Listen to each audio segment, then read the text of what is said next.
Welcome back to Dad's Deals and Dumbbells, the podcast where parenting, hustle, and health collide.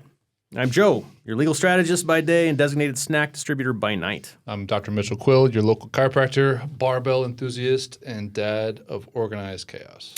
Today's guest is the definition of balance. He's an MD, medical affairs leader in clinical trial world, a husband to a two-term mare, and a dad of two college-age kids who still laces up his own cleats. We call them cleats in soccer. Yep. It's been a while since I played.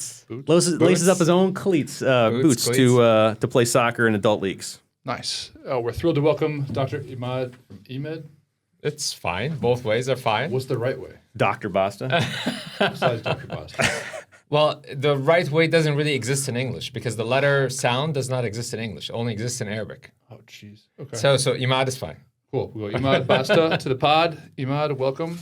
Good to have you. Thank you. Thanks for joining us. Really appreciate it. Absolutely. So let's start with some basics. Tell us about your background, where you're from, schooling, family, work, that kind of stuff. So I'm from Egypt originally, obviously, and I have been in the U.S. since 99. I'm a physician. I got my degree from Romania, actually, and have been living in Bolingbrook since 2003. I have two kids, Peter, who is 21, and Benjamin, who is 20. And Mary is the mayor of Bolingbrook, as you already know. And we have been enjoying living here for all our life, basically, because I moved to Chicago in 1999, but in Bolingbrook in 2003. So since then, we loved it here. Was it a direct move from Egypt to Romania to here? Was there like a stop off somewhere? No, so I went to school in Romania. Okay. So obviously was going back and forth, Romania, Egypt. How'd you pick Romania? Yeah, Right, that's an excellent question. You love vampires? From Egypt, Romania, Is that Romania? Chicago. Transylvania? Is that right? My lack of knowledge. Transylvania? Transylvania? I don't know. The reason was that the medicine program there was in English, not in Romanian language. So that was the closest. And my dad was an enthusiast of Europe, and he did his degree in the UK as well. And he wanted both of us, my brother and I, to go and study abroad. And that's why Romania was the choice for me. Got it. My brother studied in the UK. Now, your kids are getting a bit of a different college experience, right? Of course. So tell me about what the college experience was like for you. Because I'm imagining, maybe there's some similarities, but I'm imagining it was different than what your kids are seeing now. I think it's different because I'm an Egyptian kid who's traveling to Romania lost. I don't know anything about Europe, and I'm studying, and I'm on my own doing everything, moving apartments, learning how to understand the language and talk to people. Of course, I learned Romanian, actually, and I had to speak to patients, of course, so I had to learn Romanian. Do you still have Romanian? Or did you lose it? I still know a couple of words. Okay. If I sit down with a Romanian guy or a girl, I would remember talking to them. But I have actually a friend of mine who's a soccer player. He's Romanian, and I talk to him once in a while every time we meet and talk Romanian. And, but obviously not the same way I used to speak it 23 years ago or 25 years ago. Got it. Yeah, but I think their experience is different than my experience. So what do you envy about their college experience that you're seeing now? Or don't. Because they're into it. Or don't. I mean, they're neck deep in it at this point, right? They are, but I mean, the difference I think stems from the fact that I went to Romania not knowing anything. Yeah. They went to their schools here from the same system, so they know everything while going there. It's the same language, same friends, same everything. Family is like 2 hours away. I had to fly to go back home, so a whole different story. Yeah. Flight. Is it a 2 hour flight, 3 hour flight? It's a 3 hour flight, yeah. So some of the stuff you had to deal with just to get along in daily life, they don't have to worry about, obviously. Absolutely. And of course, there was no such thing as WhatsApp or internet Cell phones. or cell phones. I had to go to the post office. Different. Yeah, I It's a used to little go to the different post experience. office to get a call to Egypt. It's not like I had a phone call and from home. I just go to the post office, get a phone call, and then call home. What was it, like $10 a minute too? Or? Oh, I don't remember, but it was not cheap. Yes, definitely. Jesus. Yeah. Okay. So what made you go from Egypt to Romania to the U.S.? What was the U.S. draw? Why not go back to Egypt and practice medicine or stay in Europe and practice medicine? Because again, I had a friend who came to Chicago before me, and she told me about Chicago, and then the fact that I wanted to study abroad and continue abroad, and it's English and it's not a separate language. It's not. I don't have to learn a new language. That's what made me go to. Did you learn English like in school, or how did you learn English then? Or I'm assuming you didn't learn it in Romania for the first time. No, I learned in school. Okay. And it's actually one of my favorite subjects I learned when I was in middle school. And I was very good at it. And I used to watch all American movies and all American. I'll tell you which one. Falcon Crest. I'm not sure if any of Okay. you remember that? I don't remember it, but I remember the title. This is a very old time daytime drama. It's a soap opera. Soap opera, right? That's what we're talking about? Yeah. The equivalent of the Days of Our Lives. Yeah, so it used to come in English, but Okay. with subtitles, so you can actually hear the sounds and then see the words. see the words and learn. There you go. So All right. I loved English as a child, and I continued to learn English. What soap operas do you watch now? No, zero. Come on now. No, absolutely Don't zero. lie. This is the only reason I watched it is because this is the ones that used to come to Egypt. Yeah. So.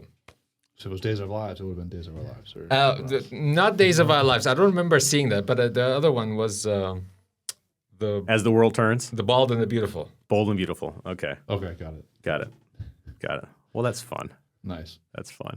With your kids now in college, like what's been the biggest change from being kids at home versus empty nesters? It's definitely different. I mean, the first couple of weeks after both of them left, it was quiet, super quiet. Having to understand that they're doing what they need to do at school versus us worrying about them here, or are they actually doing what we taught them to do, and so on. So there's a lot of wonder, and you don't want to overreach. You don't want to call them every day. Absolutely not. You don't want to make sure that, are they studying well? You have to let them experience life on their own and succeed or fail and succeed. It's a balancing act. Do you want to be a helicopter parent and move into the dorm room? Absolutely not. No. Absolutely not. Absolutely not. It's actually a lesson that I learned. I used to be like trying to tell them, okay, do this, do that, do this, do that when they were little. But I realized it's not very helpful. It doesn't really teach them anything. They have to understand how to fail in order to succeed. Mm-hmm. It worked much better this way. What changed for you to learn that? Or like figure that out? When they got older, of course. So now there was resistance and arguments, and why should I do this? How Challenging. Challenging, absolutely. It was like maybe you're old, and I put you. Oh, I hear that all the time. You ask me what they call me, and one of them is you're very old, Dad. you are old timer. You think with the old days, etc. So. Jeez. Yeah. Oh, yeah. One story I used to get when they were applying for college was, what do you know about American colleges?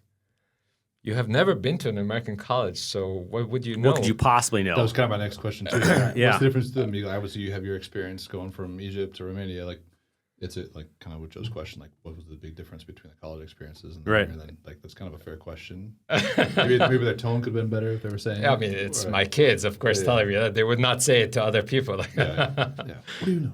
Well, so in prep for today, we sent you a list of questions that we call our dad stats, and so let's hit some of yours here.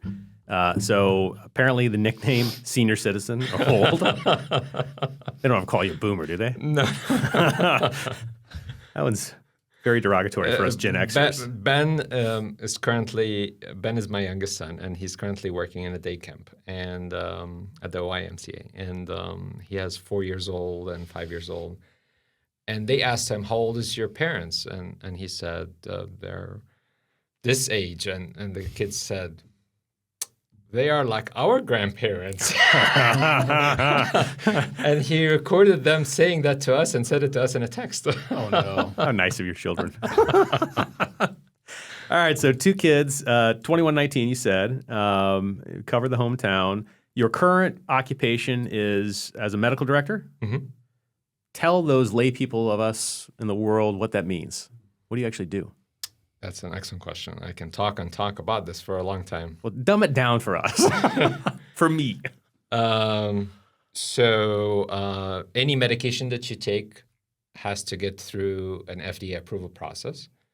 This approval process entails clinical trials to ensure that the drug actually works and safe. So my role is the medical and safety oversight of this clinical development programs for these trials, and it takes about 7 to 10 years, depending on the disease and the drug and the patient population we're working with, and how do we ensure that the protocol or the clinical trial truly captures the essence that we want to understand. Is it safe and effective, and can it be given to the larger population, and does it work or not? So this is really basically in a nutshell. So I have to ask, when people start talking about, especially conspiracy theorists start talking about COVID vaccines, do you just kind of want to strangle people? I think the issue was politicized big time. There shouldn't not have been politicized. There's truly a valid approach to masking. Absolutely. COVID vaccine is a great vaccine. It worked. I actually worked on it. Did you? I did. One of them, not the Pfizer one. And we had to work very quickly to get it approved around the globe. And we did studies in, I think, about 40 countries to make sure it works. But what happened back then is obviously wrong in general. But it does work. It does work. It does help prevent COVID. And I don't necessarily want to fight with anybody about it. Just don't tell my medical doctor at that point. For that portion. Just get up and leave the table, walk right out of the room. I teach anatomy somewhere. Yeah. Do that. Well, that's huge, though. I mean, that's a piece of history, right? Yeah. That you literally worked on. It's interesting how people have forgotten certain things about what happened. All right, so it was like forever ago. Years in the dad game, 21 years, diaper changing, bottle feeding, bed organizing, laundry. Are you a laundry man? We actually, no, Mary is more than me, definitely. Is she? She is. Does she fold better than you do? Oh, 100%. 100%. No question. I just throw it there. But we taught the kids that they have to do their laundry, and they are doing their laundry. And At what age did you start that? Very early. Really? And if they have dirty clothes, they have dirty clothes. I gotta admit, I didn't do a load of laundry until after college. I learned how to do it, but no, I didn't do a load of laundry. My kids don't. I don't think my kids know how to start the laundry machine. Not yet. No, but honestly, here's what happened. My wife is wonderful at so many things. She's not good about laundry, but specifically folding and putting away her clothes. So we had periods of time where we had piles of laundry of her clothes that were clean. Then he'd be folded and put away. So I got fed up at one point, and I said, you know what? I said, let's have a clean lady come in, have her clean, but let's have her do laundry and put your stuff away. Doesn't have to do my laundry, but just put your stuff away. She does the kids too, because then I don't have to deal with it. I'll do my own. Worth every penny. Worth every penny. Oh yeah. We grew up with multiple au pairs, and then Judy is like our third grandma. She did all the laundry in the house, and then would put it in our room. We would put it away, but I still know some of the weekends we just have a bunch of laundry. I would still fold it as a kid or start it. But I think it's fantastic your kids have that responsibility. But they don't fold necessarily, but they do just it's their clothes. So if they don't fold, exactly, it's on them. I'm sure it's all wrinkled, exactly. Right? It's on them entirely. And since they went to college, really, it pushed them a little bit, of course, because now they have to do it there, of course. So with our next portion of the dad act, I'm gonna give mine early. You should tell them this. Maybe it's a little too late for Peter since he's about to graduate. But my freshman year, my roommate and I went to Walmart and bought 3 weeks worth of underwear. So we could reduce our laundry having to do. But since we're on the football team, we just wore our practice gear, our workout shorts. They would wash it for us, so we didn't have to do our laundry for the entire season. I will say, I definitively remember my freshman year of college. I was just done doing laundry, so I bought 3 more college shirts to make it through until I went home. Yeah, that's how lazy I got at that point. Just couldn't make it to 3 days. I couldn't make it 3 days. Shirts. I didn't have that entrepreneurial spirit back then. I was done. I was done. Laundry was a pain. I had to stay down there. We didn't have phones to be able to watch something while laundry is being done. I don't want someone to take my laundry out and use the machine. These are problems that kids don't understand these days. No, they don't. They don't. Or coins to Right. work the world. Nowadays, it's a card. We got a card. Right. We had a card. Yep. Your signature dad move is soccer flex. Yeah. I mean, obviously, I try to flex in front of my kids. Uh-huh. Like actual like muscle flex? No, Or- no. No. Perform. He's performing. Show off. Okay, got it. So it works sometimes. It doesn't work all the time.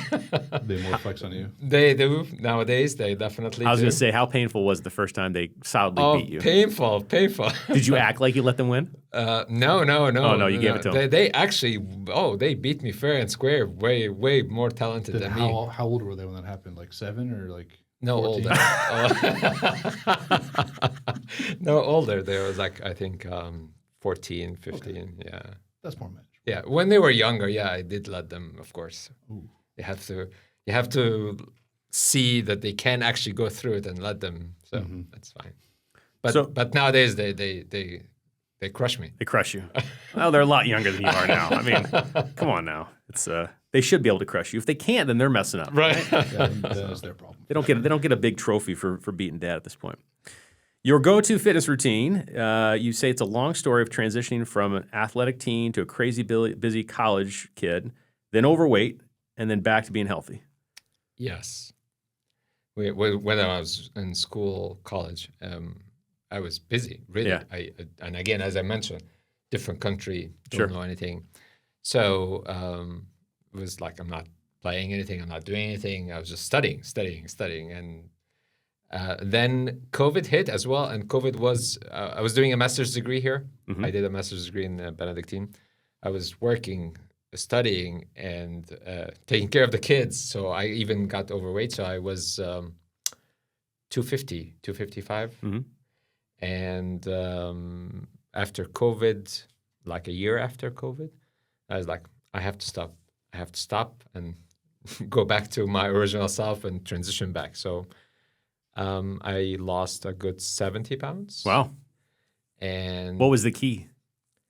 Normally there's several keys, but what were the big keys for you? changes you made, yeah. Oh, you mean the change? Yeah. Yeah. It's really very simple. It's, in my opinion, it's eating better. I think it's 90% diet, 10% exercise. In my opinion. I mean, what? Abs are made in the kitchen, not the gym. Absolutely. So, yes. So you could work all day long in the gym and still go home and eat something absolutely ridiculous, and nothing would have changed then. So you were on good behavior. 100%, and very disciplined on that, actually. How long did that take you? The initial, Where you were really working at it, where you were at that point where you said, you know what, I've had enough, and then you really started working on it. so you could start seeing the initial weight loss like within a couple of months, basically.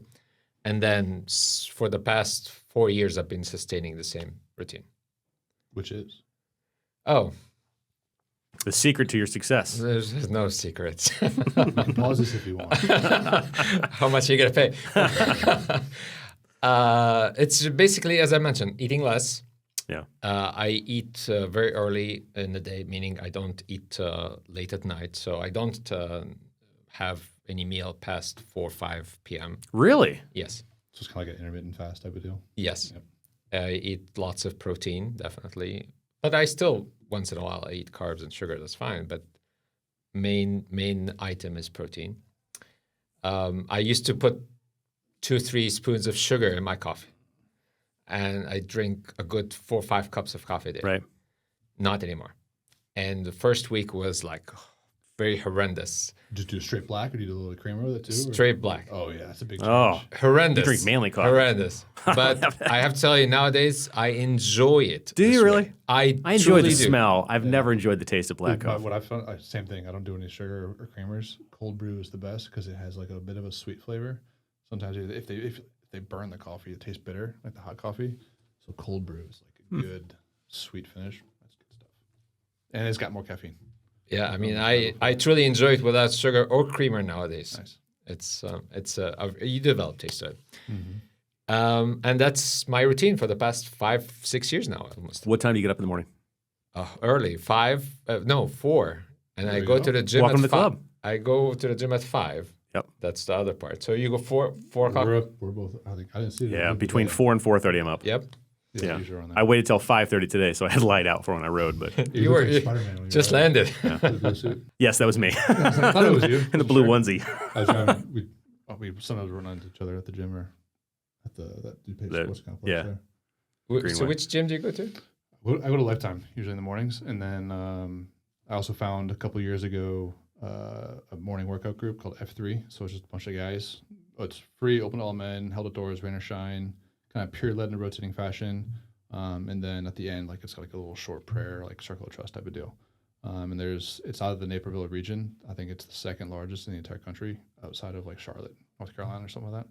But it's just a bunch of guys that meet every single day at different parks in the Naperville area, Bolingbrook, Lyle, Woodridge.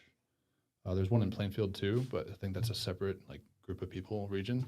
So I found that 2 years ago. That was kind of where I started working out a little bit more since the kids. That's been fun, but it's only at 5 a.m. every morning. So, but then I got sick of just doing they call it coupon, but it's a cinder block, and it's only like 35 pounds. So I got sick of doing that. Like I need barbells or something heavier. So I started going to Lifetime. So, yep. Yeah. Bill goes there too. So you same place? Yeah. I do a mix of things. I got into doing triathlons after I kind of got my stuff together. So the training for that, if I'm doing a long format race, it's running, biking, and swimming. So I'm alternating, but then I also have been doing more strength training. Not the way that Mitch does it. Still haven't not even gotten on a close. barbell. I've used barbells, just not But, when but you're he around. told me I was Mine very are a lot impressed. smaller than yours.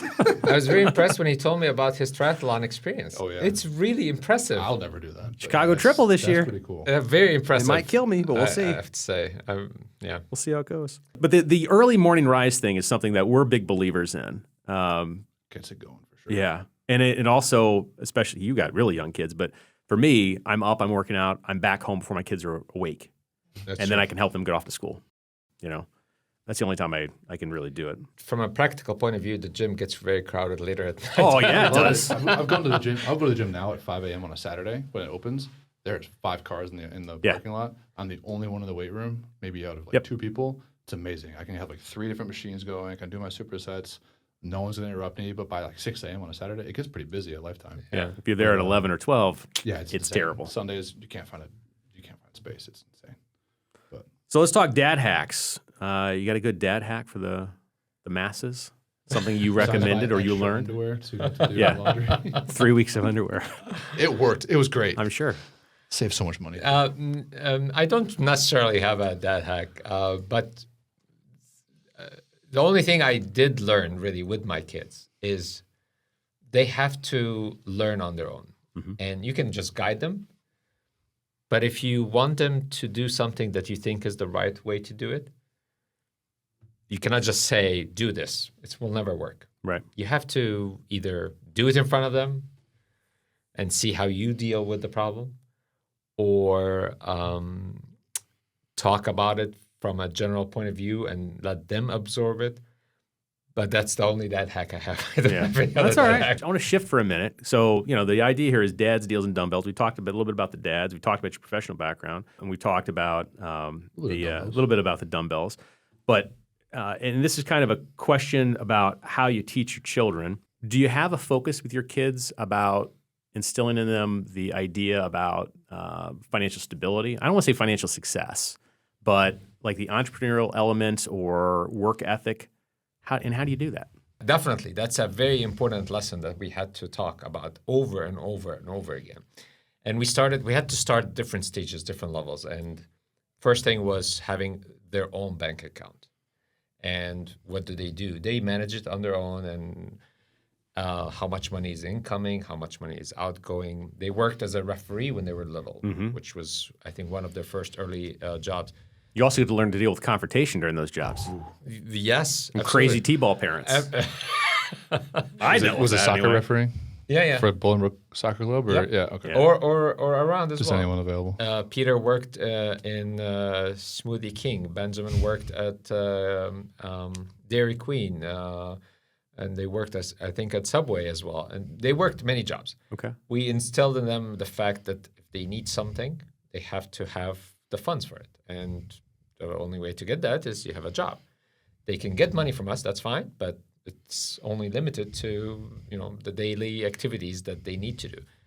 And I think that did give them a very important lesson about understanding their financial stability and understanding if they have enough, they can buy this. If they don't have, they cannot buy it.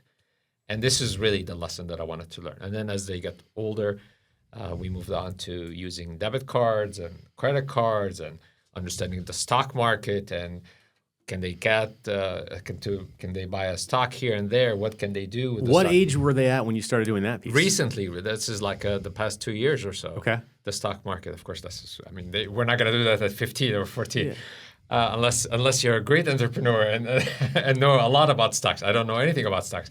But that was part of the evolution of them learning. The school fees, the repayment plans, the cost of the school fees, and so on. A lot of things, a lot of discussions back and forth. And not one-time setting. It has to be an ongoing effort so they can absorb it and absorb it and absorb it and so on. I got to tell you, one of the things that I've always been disappointed with the educational system as a whole is the lack of financial education that kids get. I had a class when I was in high school. It was 1 semester long. I don't remember what it was called, but it taught you about interest rates on credit cards, how to write out a check, which I don't think your kids probably know how to write out a check, do they? No. Do they know what a check looks like? They do. Okay, cool. Because they got Step payment. one. Step one. I mean, I have tenants in one of my rental buildings that pay me, and they don't have checkbooks. They don't know how to write a check out at all. They can send me one through the bank, but they can't write a check out. But the lack of financial education about what compound interest is, or the fact that when you have a credit card and it's got 28% interest, and you make a $100 purchase, you don't just pay back $100 if you pay it back a couple months later. Kids don't get that stuff. I don't think a lot of adults, frankly, understand that. I got a lot of it from my parents and then from life experience, but I think it's great that you focus on that with your kids. Definitely. Every time there was an opportunity for a lessons learned, I always go for it. Some direct, some indirect. I had to be discreet about it, otherwise they get bored. How well was that received all the time? Or was it, sometimes good, sometimes land, like, sometimes well, not. okay, Dad, we're busy with a lot of things. We'll talk about it later. Just tell me what to do. Right? Yes, absolutely. Yeah. Now, with you and your wife, have you guys divided up responsibilities, especially when the kids were at home, about who would be responsible for what, and how did you decide that? Was it just a natural osmosis? It's a natural osmosis. I mean, so I'll give you an example. When Peter was a year old or less than a year old, I was studying then. So I was going to work, coming home, sleeping, and waking up in the middle of the night, taking care of Peter, while Mary is taking care of him all day long. And this way we had shifts. So while I was taking care of Peter, I was also studying. So it was like, okay, she took care of him all day long. I will take care of the night shift. And then this way it works out better. But it was osmosis. We didn't necessarily say, oh, you do A, I do B, and so on. And it worked. Sometimes we have disagreement. You do? No. Sometimes we disagree strongly about the method. But that's fine. It's part of marriage, I Have guess. you, and how long have you been married now? Don't get this wrong. It's being recorded. I cannot get I it can wrong. edit this out if you need me to. This is actually 25 years this year. Oh, Is that right? We're going to be 25 years in July 30th this year. All right. So, Got any plan? I do, but I cannot disclose them. she doesn't know. We'll release this after that. Oh, you've been in so Where much did trouble you- if you win this prize. Keep it. We'll do it off air. So in 25 years, my wife and I have been married for 21 years, and I can definitively say, and maybe this is just me because this was a big character flaw I used to have, all this stuff with you. I fight with her differently now, or I choose not to fight with her in certain ways. I think I have grown and evolved. I'm not sure she's changed much. I think mainly it was my fault. But is your relationship different now as far as how you guys communicate? Have you learned anything? I'm not going to ask if she's learned anything because I'm sure she was perfect when she came in, right? My wife was. It wasn't ever her fault. Never. That's Never. That's 100% true. I did evolve and learn a lot how to work in a marriage, of course, like all men. That's true. But yeah, definitely. It's Everyone involved has to do the learning. absolutely. Yeah. And it's Do you look back and think to yourself, if you could just grab yourself by the throat and slap yourself around? absolutely. Yeah. Absolutely. Yeah. It's like Why would you do that? there's arguments that are not worth arguing at all. At all. It's just a waste of time. And you just go on and enjoy life. So do you try to communicate that stuff to your kids about the relationships that they're having as they're starting to get into those kinds of relationships? They see it. So we talk obviously in front of them, and we always are together in the living room, and they see how we're talking, interacting, and discussing. So this is one of the things that I always want to make sure that I mentioned when I wrote to you, I said, my actions guide my kids' decisions, basically. Right. So if I want them to learn something from me, I want to make sure I do it in front of them, or I do it the same way I'm expecting them to do it. This is really a very important thought in my process. I cannot be doing something and asking them to do something else different. Where did that come? Like epiphany, where did that idea come from you? Was that from your dad, or did you figure that out on your own? That's from my family, definitely. From my dad, from my mom, back home. And it's like, if you want to ask someone to do something, you cannot just ask them to do something and you do the opposite. You have to be the leader, the guide, the example, kind of. Leading by example. Yeah. Same and true in the business world? It's for me, it's really not business word. It's more of a research word. So, so I cannot. It's in not the professional world. I don't. That's what I'm saying. I don't really interact with the business part of the. But if you're leading the research team and you're like, okay, I would do this experiment this way, or I'd run this trial. Oh this yeah. way. I mean, yeah. This absolutely. is the only way to do it. Absolutely. So if they're doing those types of things. Yes. That makes sense. Yeah. I mean, I don't deal with the money aspect of it. No. But I asked that question because I think most people, not everybody conceptualizes it this way, but everybody that has any kind of job is doing something where there's a professional element to it, where there tends to be management or dealing with customers or dealing with employees or supervisors or what have you. And all those common elements in raising kids also apply in the professional world. I agree 100%. 100%.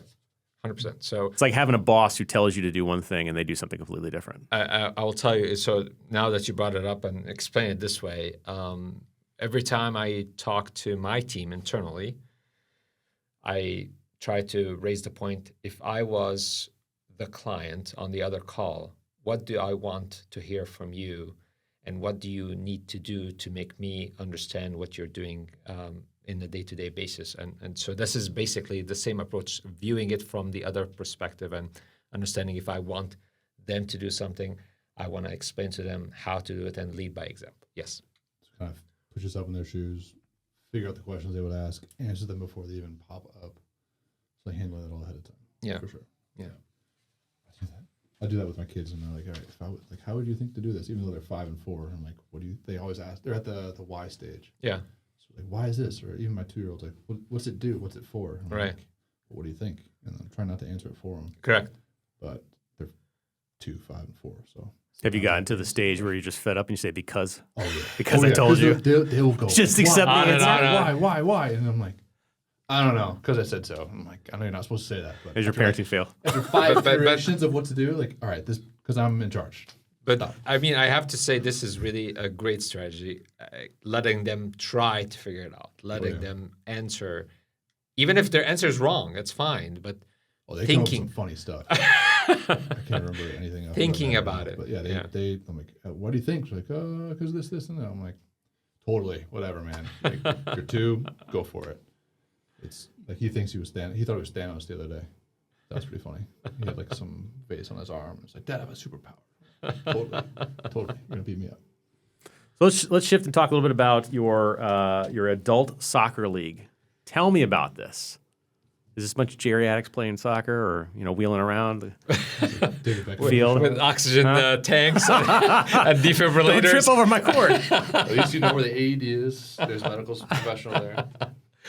So I've been, for the past 10 so years, I've been playing soccer adult league. And obviously different ages and different places. I played at Bolingbrook, I played in Naperville, I played in Aurora, I played everywhere, basically, in this area. And nowadays it's the 50 and older league. Great league. I stumbled upon it like a couple of years ago by accident. And they play in Aurora. They go year round. There's no stopping. And this is indoor soccer we're talking about? Indoor soccer. And organized by a group of people that are, have been doing it for quite some time. And it's the same group. So everybody knows everybody. We formed a very good, close friendship. When we even have more than one day a week. So we play Sunday, Thursday, and Tuesday. You play all 3 days? I do. How many hours? 90 minutes. 90 minutes. Each game? Each game. Wow. But So it's one game at a time. You're not Yeah. playing like 2 games back to back. But it's a ongoing clock, so we sub all the time. It's not Sure. like the real game. You're not where playing you- 90 minutes You'll nonstop. get 2 subs. Yeah, we sub all the time. You just get have tired, you kids. sub out, and so Okay. on. And we have people 50, and then 60, and then 70s, and we have even a couple of 80s. Really? And it's not like they are physically, Yeah. doing everything like a 50-year-old, but they are there and they're Capable and Having a good time, staying yes, healthy. absolutely. And it's fun. It's a lot of fun. It's a lot of camaraderie. It's a lot of good friendship that formed over the years. I'm assuming if you grew up in Egypt and like did school in Europe, did you play since you were a kid? I played since I was a kid, yes. How But old were you first started playing soccer? very young, but not organized soccer like the US. Yep. So we just meet up next to the church. The church had a club there, and we had a big ground. It was not grass; it was dirt. I wasn't going to assume. I had a feeling it was going to be not a lot of grass. Fresh and astroturf? No? That's probably before the turf, yeah. And we would meet up every day, every other day, and we'd play soccer. And there was even some tournaments back and forth, and we'd play. And then, again, as I mentioned, traveled to school and then stopped playing for some time. So it's great. I'm very, very thankful that I was able to find all these leagues and play in it, because it's really, I truly enjoy soccer. It's a great game. It's a good physical activity. For sure. Yeah. Does your wife ever come watch you play? She did one time, and she said, One time. You don't play very well." I was gonna say if you had played in if you'd been to Europe or like grew up in Africa playing soccer, like were you like the ringer in the league? Where it's like, oh, I want this guy on my team. He's been playing since he was like 3. It depends. I'm not a star. Or anything. No. Bennett, was it David Beckham? Or Yeah, Ronaldo? or Messi. No. I'm not any of them. No. But I'm decent. Good. How's that? Except according to your wife. 'Cause this year I was coaching. Harsh. I was coaching my daughter's 4-year-old soccer team, the Minis. It's like herding cats. It's the funniest thing in the world / frustrating too. But one of the teams we played, the guy was from Manchester, I think, and so when he introduced himself, I heard the accent, and I was like, "We are so screwed. Like, these guys are gonna kick our ass." I think we beat them 10-0. And I'm like, "Dude, at halftime, we were like, oh, water break for the kids." And I'm like, "Dude, what's up with your team? Like, I thought when you open your I thought we were screwed with your accent." He's like, "I don't know, man. They didn't show up today." I think his best player was his 3-year-old daughter, who was like, she was great. She could handle the ball. She just wasn't fast enough. So like my kids would come and take the ball and dribble back down and score. But So- I could have sworn we were screwed with that one. But adult soccer league, adult organized sports, something you'd clearly recommend. Oh yeah, Oh, yeah. absolutely. Now- I mean, I even played. yeah. I tried. I'm not very good at volleyball, but I even tried volleyball at the Bragg Oh, yeah? a couple of times. All right. Now, so as an adult, how is it when you injure yourself? Ooh. Maybe you move in a different way that you're not used to. I actually had like 2 or Or you're 3 just injuries. bulletproof. Yeah, bulletproof. I had one time we were up in the air, and I have here 7 stitches that you cannot tell that they're there. They did a very good job at the hospital, but we collided heads, 7 stitches, and I called Mary, and I'm saying, "I'm going to the hospital." I was like, "Why?" And it's a big gash I'm there. bleeding out, I'm I'm dying. bleeding out. And then Did she once- respond with, "I told you weren't very good"? Of course, she met me at the hospital. She gave me the grief that why am I playing soccer at this age and Too old. too old, and you should stop. But it didn't stop me. I also had an injury in my knee as well, and I stopped playing. I had to stop playing, obviously, for a good 3 months before I was back. So the lateral ligament, most likely I just stretched it. There was no tear. It was just a stretch. Overstretch. Yeah. Like side tackle or like someone like kicking the side. I don't actually know how it happened. I just couldn't walk on it. That's what happens as you get older. You just have mystery injuries. Nobody tackled me. It was just wow. I couldn't. I most likely I twisted it, and this is what happened. That's how you know you need to hang up. Yeah. Keep going. So we have a segment that we do sometimes that's Quill's Corner, where Mitch will give some advice from a health perspective. Given your background, I have to ask. With respect we can debate or disagree on these. Yeah, with respect to as an adult getting in a league like that, anything you recommend for injury prevention? Let's say you've got somebody who's pretty much on the couch, or maybe they're a little active, but they want to get into a league or they want to do something. Are there any kind of injury prevention kinds of tips that you suggest people do? Yeah, I mean, they shouldn't rush into an adult league. They should first Play the minis. they should You first just shove them down. work on their status and improve their current muscle strength and joint strength and ligament strength and walk and do some exercise training and then join at a league at later age. And of course, warming up and stretching before every game is essential and crucial. That's really the only advice. I mean, your advice. Go ahead. You see all the injuries. Oh yeah, I see all the things. I got a firefighter with a meniscus tear that came in and then from training, but yeah, or like all those types of things. But yeah, and with my workout group, sometimes it's all guys that are 30 and above, and like it's always the 40. It's basically that situation where like they're sitting on the couch, they know like something's wrong, they got to change it, and since it's not professionally led, it's just a bunch of guys kind of messing around. There are certain times where I need to step aside and like I need to warm up something a little bit different or a little bit more, or start off a little bit more warmed up than the other guys, or they're doing a warm up and I'm like, this is not a good warm up. Something's going to get happening. And sure enough, something does. But my bet, kind of like you said, don't try and go in there and hit the ground running. But the best sort of things to get the blood flowing is moving through full ranges of motion. They call it a dynamic warm up. You want to get that heart rate elevated. You want to be sweating before you start. You want to be warm before you start the game. Like I remember in college, our jerseys were soaked, and we had even like Started the game. The kickoff hadn't even happened yet. But doing full ranges of motion. So instead of just like static stretching, that was the old school way. Kind of bend over, stretch the hamstrings. That's the surefire way to get something torn. Doing like toy soldiers, where you bring the leg all the way through. You're going full stretch in the hamstring, super quick, but you're still moving through full space. So those types of dynamic warm-ups are the best thing just to get those muscles primed and loosed and limber, and to get rid of elevate your heart rate. So yeah, I mean, this those things. is very great points. This difference between static stretching and active stretching. However, obviously, just as an operational logistical here. Yep. When they go to the game, they go 5 minutes before the game starts. Yeah. Oh yeah. So there's no time to warm up. Yeah. So that's why it's important that you mentioned that, because then they have to understand how to plan to do a game like this. For sure. Yeah. Yeah, you can have those exceptions, but don't make it the rule where every day you're showing up 5 minutes before, or if you got 5 minutes, just do a couple of jumping jacks, a couple of squats, lunges, twisting lunges, side lunges, some hamstrings, like toy soldiers. That should get you something. But yeah, 5 minutes is not adequate. Yeah. Especially for a 90-minute game. Or say, hey, you're going to sit the bench for 30 minutes while you warm up. Depending on how old you are, that time definitely increases. When I was playing rugby in college or in grad school, most of us were like our mid-20s. We had a couple players that were 35 plus. Those guys took twice as long to warm up just because they were a little bit older, a little more banged up. They would definitely step aside and go, okay, I need to stretch a little bit more or do a little bit more warm-ups based on whatever injuries they had. So. What I've not heard either of you say is anything about recovery, post-workout stretching. Is that something you believe in? Of course. Yeah. Do you do it? No. You don't do it, do you? No. But I mean, I work out every day.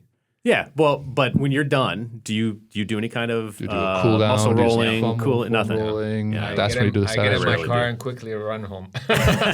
Off to the next thing. Yep. Someone calling, where are you? Yeah. So that's when you would want to put in the static stretches, though. So like you do the dynamic stretches before, nothing more than 20 seconds, because that's going to tear the virus more. But then after the activity, when you want to lengthen those fibers and things and get rid of some inflammation, I like the foam rolling, especially the day after. Best thing to get rid of that soreness. The day after, not the day of. Both. But it'll decrease delayed onset muscle soreness. But the best thing to get rid of it, if you play on Monday and you're sore again on Tuesday and Wednesday, is to do it again in a lesser way. Don't play 90 minutes, but get the blood flow going, decreases get the inflammation in through there. But then adding those static stretches after the fact for 45 seconds or a minute longer, that will actually lengthen the fibers. Yeah. Because otherwise, if you do it before, the muscles get weaker. How long do you warm up before a triathlon? Warm up? You warm up in the swim? I almost never warm up. It's not. No? Well, when I actually do an event, when I actually do a triathlon, I will always get in the water before. But that's more of an anxiety thing, getting used to the temperature and getting if I'm wearing a wetsuit, getting it wet. Do you have to get the wetsuit wet before? You don't have to, but you want to. You ever worn a wetsuit? Nope. Yeah. So you wanna get it start wet. with swimming, or you start with Swim, bike, run. bike, run. Almost always in that order. swim, bike, run? Okay. Yeah. So So you swimming gotta is get it wet. first. Yeah. Yeah. That way, because I think if they put the swim at the end, you'd have more people die, right? Drowning, cramps, Oh. or more medical incidents. There's more probably. chances of something very bad happening if it's the last thing you're Because doing. you cramp on the bike, and then you're on the run, and you're having cramps. You're not gonna Plus in the you're not swim, gonna drown You're at not that eating the point. gel. You're not drinking Do the water. swim afterwards. It's a different story. I wouldn't want More risk there. So basically, you use the swimming to stretch Warm up. and warm up all the muscles. So I'll stretch out. I'll stretch out a little bit. But like this morning, I got out. I did a 15-mile ride this morning, and I put on my suit. I put my equipment on, and off I went. I didn't do any kind of stretching or anything.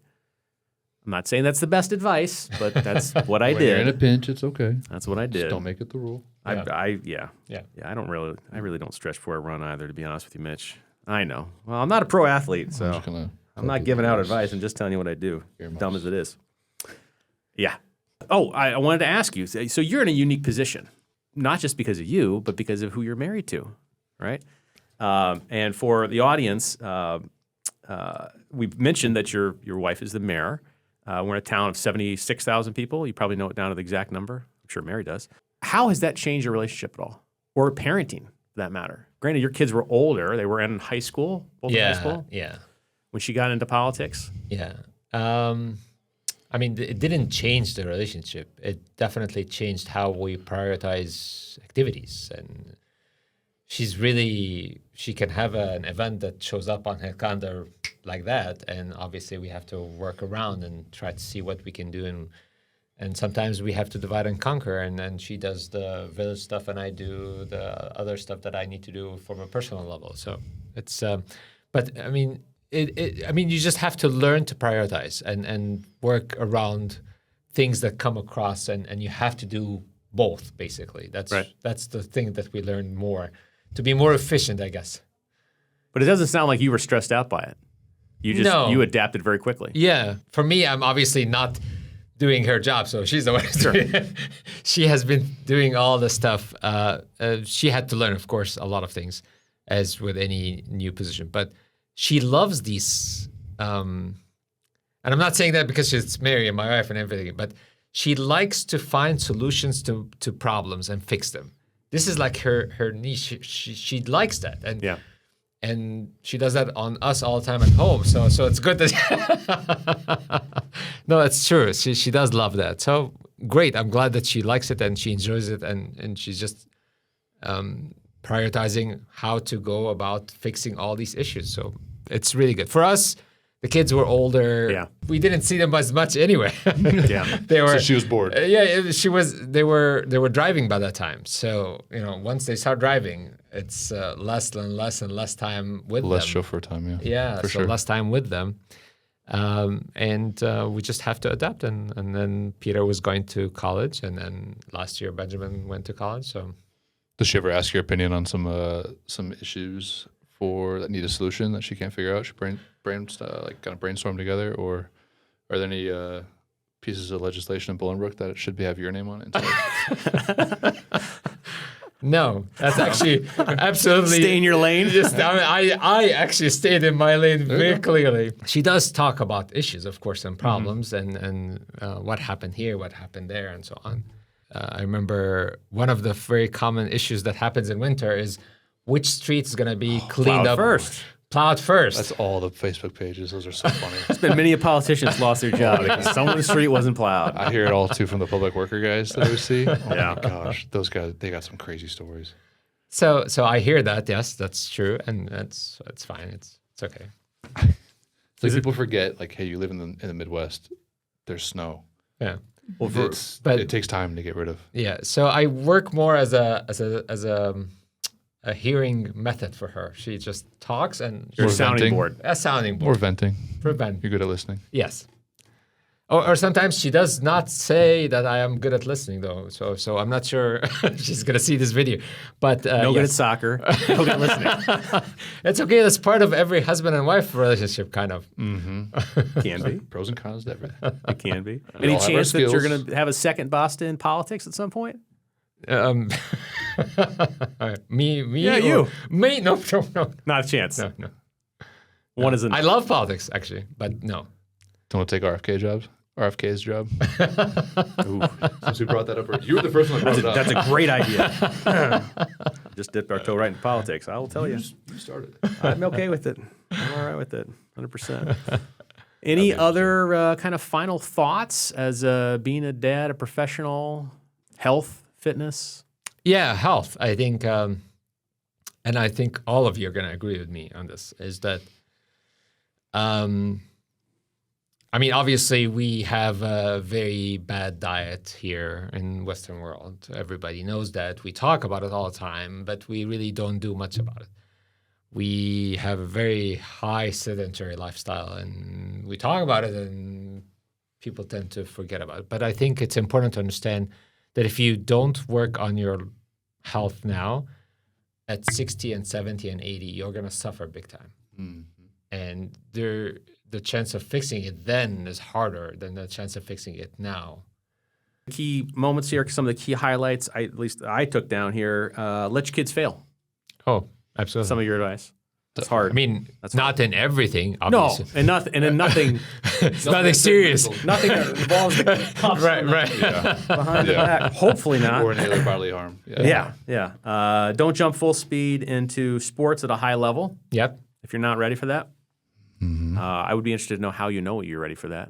Do you have any key tips there? I mean, if you go work out every day, if you walk every day, if you go to the gym every day, then you're definitely not at the beginner level. So Sure. you can go there. But if you have been always sitting at home, living a very high sedentary lifestyle, then don't start with a full force active soccer player team. You know, Right. Give it a couple weeks. Before you Even if you're a terrible soccer player, even if you're according to your wife. Are you gonna remind her of that team? Absolutely. I'm gonna text her on the way out of here. Let her know. Never gonna forget that one. I think my favorite one's definitely work on your health now because it's exponentially harder as you get older. I try and preach that to my patients all the time. Whether or not they hear me or not is the question. But definitely don't wait till it's too late. Teach your kids financial literacy and lead by example, whether it's at home or in the professional world as well. Definitely. All good, solid advice. Any other pieces of advice or wisdom you want to give out to before we close out the show here? That you always need to learn. Everybody needs to learn. If anybody wants to give me a piece of advice, I'm willing to hear. That's always important. Once you stop learning, you stop living. For sure. Yeah. Always learning. Well, Dr. Basta, thank you for joining us here today and sharing some real stories from raising your kids, the professional world, and marriage as well, and a little bit on the political side as well from being a spouse, and letting us know that despite what we thought was your remarkable soccer career, that apparently you have room to grow. Definitely. I'm going to invite you to a Thursday game league, maybe Thursday I'd or play. Tuesday. I would definitely play. And then you guys can be the judge. I think that's a great idea. I would play. Can we drink, have cocktails in the stands? Is They that allowed? actually, because they're all friends, they bring a lot of drinks after a game. I'm there. I'm there. Let's It's go. good hydration. Definitely good Let's go. hydration. I'm going to be in the stand, and if your wife's not there, I'm going to give her a hard time about it. I'm supporting him. How come you're not here? We'll make it a meeting for sure. And to our listeners, your leadership matters, whether it's in the boardroom, the sideline, or at bedtime. Take care of yourselves. Can you show up for your people? Feel free, please, to subscribe, share, send us your best soccer stories, whether that's as a coach of your kid's team or playing actually out on the field. Yeah, definitely follow us on YouTube, Facebook. We don't have Instagram yet, do we? No. We do have Instagram. We do? Okay. You clearly have not been on it. I'm handling YouTube and Dad's Spotify. Deals and Dumbbells. Yeah, you can definitely listen to us on Spotify. If you want to be on the podcast, let us know. And then make sure you go lift something heavy, tuck your kids in, close that deal, and we'll see you next time on Dad's Deals and Dumbbells.